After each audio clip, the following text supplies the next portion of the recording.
మనం అందరము ఏది సరైనది ఏది కానిది అని గుర్తించడానికి ఉన్న జ్ఞానం దేవుడిచ్చాడు. ఒక కార్యం చేయబోయే ముందు మన అంతరాత్మ మనతో చెప్తుంది, నువ్వు తప్పు చేస్తున్నావు. అవును కదా? మనం అప్పుడు వెంటనే అటు ఇటు చూస్తారు. ఎవరు చూడడం లేదు కనుక మనం అది చేస్తాం. అంతరాత్మ ఏమన్నది? నువ్వు తప్పు చేస్తున్నావు. అప్పుడు మనం చూసేది, ఎవరైనా నన్ను చూస్తున్నారా? ఎవరు నన్ను చూడడం లేదు గనక నా తప్పు పర్వాలేదని నేను నిర్ణయించుకున్నాను. That is my decision. కానీ అంతరాత్మతో ఎవరు కనెక్ట్ అయి ఉన్నారు? దేవుడు కనెక్ట్ అయి ఉన్నాడు. ఆ దేవుడే మన మనసాక్షితో చెప్పాడు, ఇది రైట్ కాదు, దిస్ ఈస్ రాంగ్. మనం అప్పుడు ఎవరిని చూసాం? నా హస్బెండ్ చూస్తున్నారా, నా బిడ్డలు చూస్తున్నారా, నా వైఫ్ చూస్తున్నారా, నా పేరెంట్స్ చూస్తున్నారా, మా ఊరోళ్ళు చూస్తున్నారా? ఎవరు చూడడం లేదు గనక అదో తప్పుగా మనకు అనిపించలేదు. కానీ మన మనసాక్షి గాయపరచబడినది. దేవుడు సమస్త మనుషులకు మనసాక్షినిచ్చాడు. సమస్త మనుషులకు నిర్ణయాలు తీసుకోవడానికి ఉన్న అధికారం ఇచ్చాడు. కానీ అందరికీ ఆయన తండ్రి అని మీరు అనుకోకూడదు. అందరికీ ఆయన తండ్రి కాడు. ఎవరికి ఆయన తండ్రి అని మనం ఆలోచించుకుంటూ ముందుకు వెళ్ళుచున్నప్పుడు దేవుడు సృష్టించిన విధానమును గురించి ఆదికాండం 1వ అధ్యాయం 26-27 వచనాలు చదువుదామండి. దేవుడు మన స్వరూపమందు మన పోలిక చొప్పున నరులను చేయుదమా. వారు సముద్రపు చేపలను ఆకాశ పక్షులను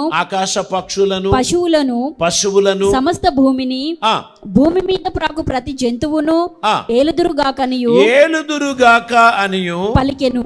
దేవుడు పలికాడు. ఇలాగా దేవుడు చేసిన తర్వాత దేవుడు సమస్తమును సృష్టించి వాటిని ఏలడానికి నరుని చేశాడు.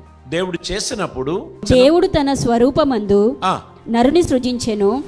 దేవుని స్వరూపమందు వాణ్ణి సృజించెను. స్త్రీని గాను పురుషుని గాను వారిని సృజించెను. ఇది 1వ అధ్యాయం. 2వ అధ్యాయం 18వ వచనంలో దేవుడు అంటున్నాడు, నరుడు ఒంటరిగా ఉండుట మంచిది కాదు. సృష్టించినప్పుడు దేవుడు వారిని స్త్రీని గాను పురుషుని గాను సృష్టించారు. 2వ అధ్యాయంలోనికి వచ్చినప్పుడు నరుడు ఒంటరిగా ఉండుట మంచిది కాదు, నేను అతనికి సాటి అయిన సహాయమును చేసుకొందునని దేవుడు అనుకున్నాడు.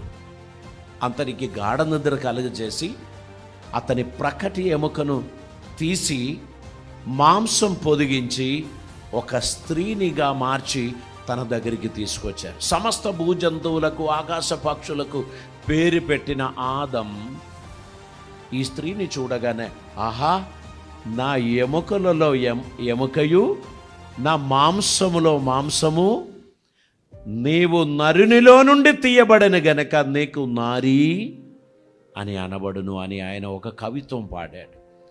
ఏ పక్షిని చూసి కూడా అలా చెప్పలే, ఏ జంతువును చూచి కూడా అలాగా చెప్పలేదు. ఆ స్త్రీ రూపమును చూచినప్పుడు నా ఎముకలలో నుండి ఒక ఎముకయు నా మాంసములో నుండి మాంసము అని ఆయన కవిత్వం పాడి ఆ స్త్రీని తన సొత్తుగా తన సొంతంగా చేర్చుకున్నాడు.